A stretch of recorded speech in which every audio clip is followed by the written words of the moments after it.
ભાવનગરની મધ્યમાં શહેરના હૃદય સમાન આવેલું એક એવું શિવાલય જ્યાંના એક ચમત્કાર વિશે તમે અચૂક જાણતા હશો।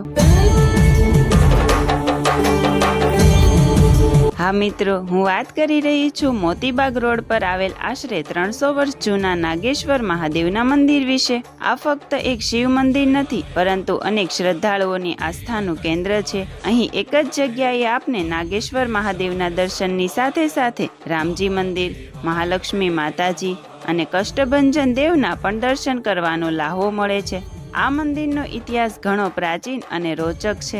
એવું માનવામાં આવે છે કે લગભગ 300 વર્ષ પહેલા આ મંદિરની સ્થાપના થઈ હતી અને આ મંદિરની સાથે જોડાયેલો એક એવો ચમત્કાર જે આજે પણ લોકોના હૃદયમાં જીવંત છે। વર્ષ 2017માં એક ગાય માતાએ આ મંદિરની સતત 7 કલાક સુધી પ્રદક્ષિણા કરી હતી અને એકવાર પ્રદક્ષિણા કરી ગાય માતા નાગેશ્વર મહાદેવના દ્વારે શીશ નમાવતા હતા। આ ઘટનાએ સૌને આશ્ચર્યચકિત કરી દીધા હતા। તો આ પવિત્ર સ્થળ ની મુલાકાત લેવાનું ભૂલતા નહીં અને આઉટ ઓફ હોમ પેજને અત્યારે જ ફોલો કરી લેજો।